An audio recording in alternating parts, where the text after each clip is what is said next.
5 conseils. 5 conseils pour transformer littéralement votre communication au travail, votre communication professionnelle et la rendre efficace, adaptée et surtout, bien plus représentative de votre personnalité.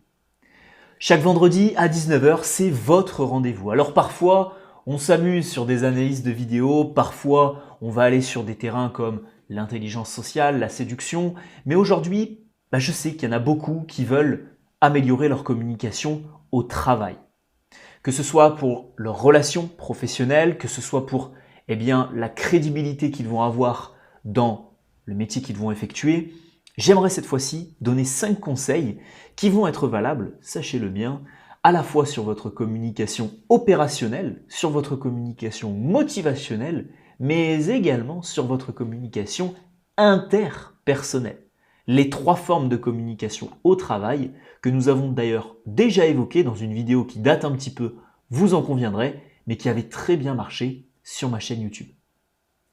Le premier conseil pour vraiment vous permettre au travail de briller de par votre manière d'être et de par votre communication, c'est de savoir adapter votre communication à chaque contexte. C'est toute la difficulté en entreprise. Parce que parfois, vous allez être dans des situations tendues, stressantes, où il vous faudra montrer de la crédibilité, de la force. Parfois, vous serez peut-être dans des moments un peu plus détente, où il faudra justement être capable d'avoir cette communication interpersonnelle. Et le peu de temps que j'ai passé en entreprise, parce que j'avais créé déjà ma boîte pendant mes études, donc je n'ai pas un CV en entreprise de 50 ans de carrière derrière moi, mais le peu de temps que j'ai passé en entreprise, l'équivalent quand même de 2 ans sur des boulots que j'ai fait à droite à gauche pendant mes études et sur toute mon alternance que j'ai fait pendant 1 an, c'est que j'ai pu remarquer qu'en fait en entreprise, vous avez 2 profils. Je ne sais pas si c'est votre cas aussi. Vous avez soit le profil trop rigide, la personne est très compétente dans son métier, mais a peu de compétences sociales. Et donc dans l'entreprise, elle va faire preuve d'une énorme productivité. Mais par contre, sur les moments un peu détente, elle a l'air coincée, renfermée. Et puis il y a les petits marrants dans la boîte. Il y a les petits rigolos, ceux qui sont tout le temps à la machine à café, ceux qui en profitent un peu moins productifs, il faut le reconnaître. Et là, ce sont ceux qui font vivre la boîte d'un point de vue, pas productivité et financier, mais d'un point de vue social. Alors cet équilibre peut marcher au sein d'une entreprise, ça fonctionne très bien. Mais je pense que si vous voulez vraiment être un leader ou une leaduse, vous voulez avoir ces 2 casquettes-là. Et je pense que ce premier conseil est vraiment là pour vous aider à ce niveau-là. Plus d'adaptabilité, plus de capacité à switcher entre force de conviction, crédibilité, humour, communication interpersonnelle, storytelling, d'histoires, d'anecdotes que vous vivez dans votre quotidien renforcera forcément la communication que vous avez en entreprise. Mon deuxième conseil, je l'ai constaté au sein des entreprises dans lesquelles j'ai pu travailler. De grands groupes comme Danone, la Fnac ou de plus petites entreprises, des petites PME, des petites TPE, voire même des indépendants avec qui j'ai pu travailler, je me suis rendu compte que malheureusement dans les petites structures, la communication est un petit peu moins mise en avant. Je m'explique, quand j'ai travaillé pour Danone, quand j'ai travaillé à la Fnac, on faisait peut-être même trop de points réguliers, de petites réunions, d'analyse de KPI et vraiment d'analyse tout simplement du ressenti de chacun, de la productivité de chacun, de comment les gens se sentent au sein de l'entreprise. Ça, c'est énormément mis en avant dans les grandes entreprises. Peut-être même trop. Par contre, dans les petites entreprises, que nenni. Le midi, les salariés ne mangeaient peut-être même pas entre eux, ils mangeaient chacun de leur côté, ils mangeaient peut-être pas avec le patron, etc. Donc, il y avait cette forme de rétention dans les petites entreprises, d'information, de communication, des non-dits, des choses comme ça. Et mon deuxième conseil vise vraiment à vous aider à fluidifier énormément la communication au sein de l'entreprise dans laquelle vous travaillez. Peu importe, là pour le coup, il n'y a pas d'excuse possible. Peu importe le poste que vous occupez, que vous soyez là dans la hiérarchie, là, peu importe. Peu importe votre niveau de qualification, vos diplômes, tout le monde aujourd'hui a la capacité de fluidifier un maximum les échanges, de créer énormément d'échanges avec les autres et de pouvoir être ce ciment dans l'entreprise, que ce soit dans une plus petite entreprise ou un très grand groupe international. Vous avez la possibilité d'avoir cette casquette-là, de vraiment faire vivre l'entreprise d'un point de vue communication, d'un point de vue humain, d'un point de vue échange. Donc je vous invite vivement à prendre ce rôle en main et à aller chercher ces compétences de communication. Parlez beaucoup plus aux autres, discutez beaucoup plus aux autres quand les moments s'y prêtent, forcément. Ne faites pas de rétention d'informations et essayez de créer justement tout ce contexte-là. Ça peut être en rassemblant les membres de l'équipe le midi, ça peut être en proposant des activités annexes. Alors le but, c'est pas d'aller faire des after-work après chaque journée de boulot. Tout le monde ne bosse pas dans la tech, tout le monde ne bosse pas dans un bureau à Paris, mais d'aller chercher, pourquoi pas, des événements, de créer des réunions, soit pendant vos heures de travail, soit après vos heures de travail, et d'essayer d'être vraiment, comme je l'ai dit, ce ciment dans l'entreprise.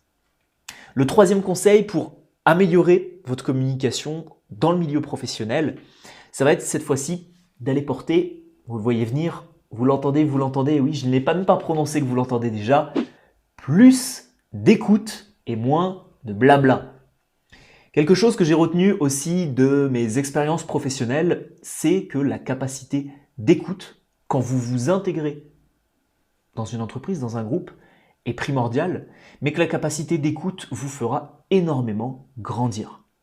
Une chose que j'adorais faire, je l'avais fait avec le directeur général de la région sud-est, je crois, parce que je bossais à Bourg-en-Bresse à la FNAC, quand j'avais eu l'occasion de le rencontrer, quand j'avais eu l'occasion de discuter avec lui, un midi, j'étais pas là à parler de ma petite vie, de mes petits projets, ouais je vais faire des vidéos sur YouTube, oui je vais monter un blog sur la communication, parce que c'est pour ça que j'étais allé bosser là-bas.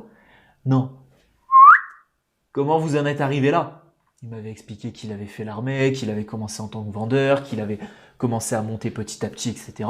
Et je crois qu'il avait quelque chose comme 40 ans et il était directeur régional de toute la région sud et est de la France.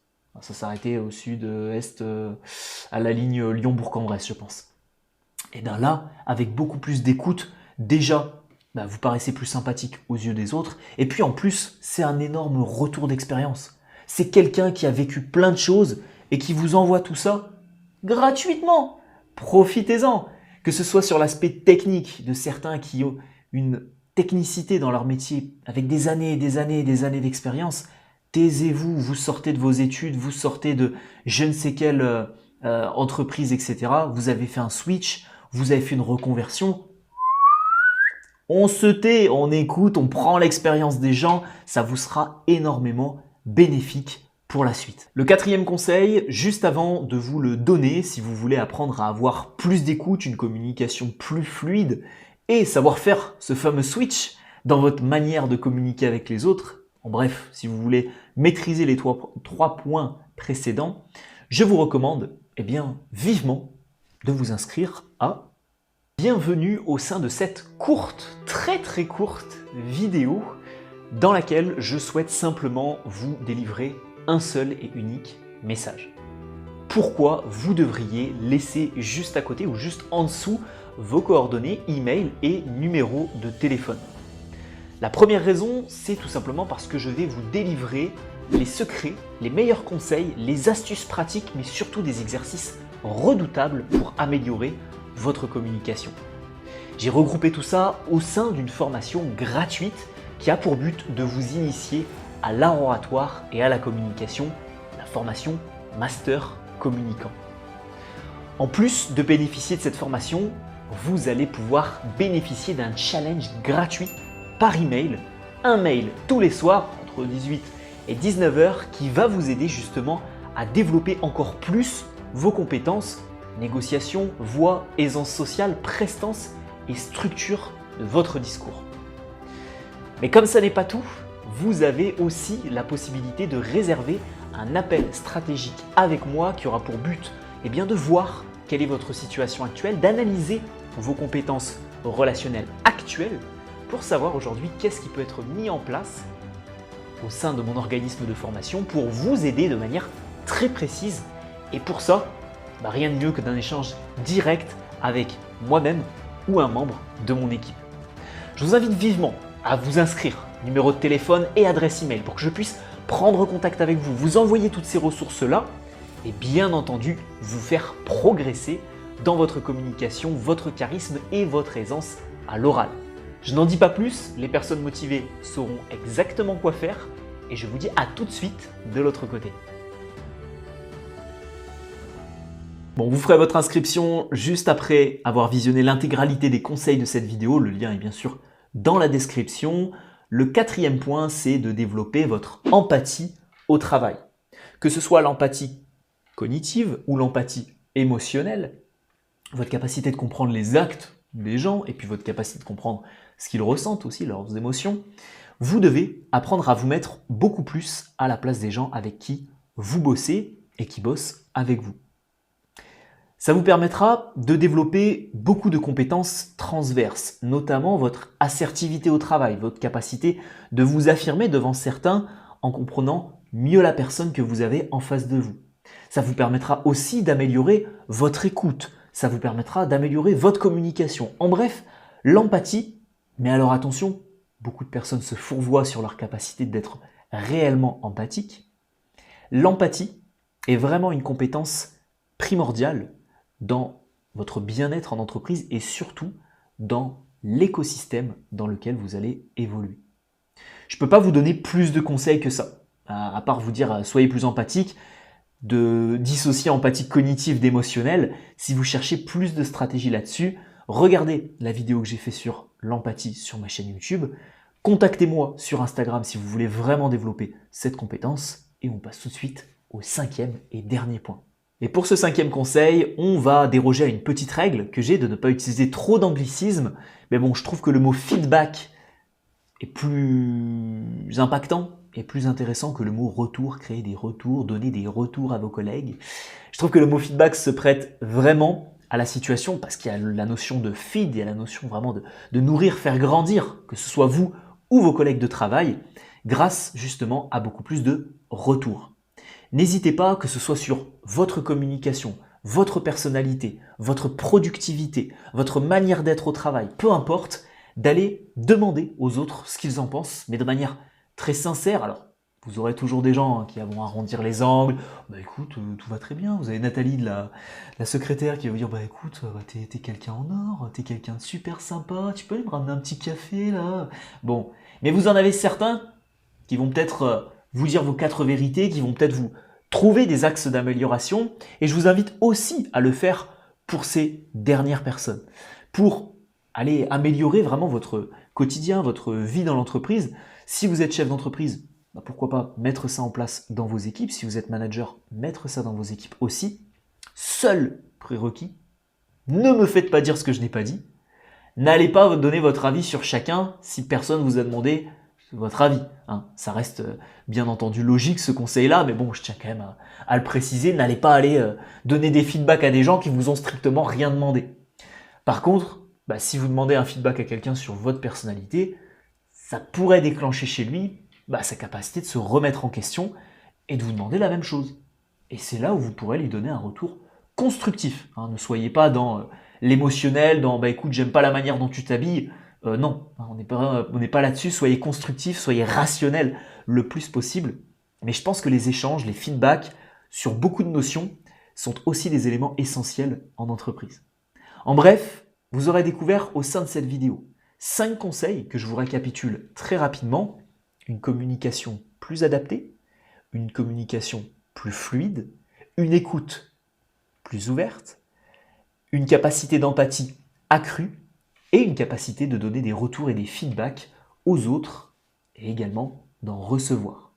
Si vous voulez aller plus loin sur votre communication en entreprise, pour être capable d'appliquer tous ces conseils, parce que ce sont des stratégies avancées. Si vous n'êtes pas à l'aise socialement, si vous avez des difficultés d'élocution, si vous ne savez pas être intelligent socialement, si vous ne savez pas trouver des sujets de conversation et rebondir de sujet en sujet, tous ces conseils-là, vous aurez du mal à les appliquer. C'est la raison pour laquelle la formation gratuite que vous avez découverte durant cette vidéo est à votre disposition juste ici. Vous cliquez, vous rentrez email et numéro de téléphone et vous avez accès à cette pépite, une formation gratuite et un bilan personnalisé avec moi ou un membre de mon équipe. Je vous laisse prendre les choses en main, je vous laisse découvrir toutes ces ressources gratuites. Je vous remercie pour votre attention et on se retrouve, bien sûr qu'on va se retrouver vendredi prochain, même si vous avez déjà bénéficié de la vidéo et de la formation gratuite. Croyez-moi, on va se revoir vendredi prochain pour vous aider à trouver votre place socialement dans une vidéo qui va vous permettre de vous intégrer dans un groupe, dans une entreprise avec n'importe qui. La promesse est sur la table, on se dit à vendredi prochain.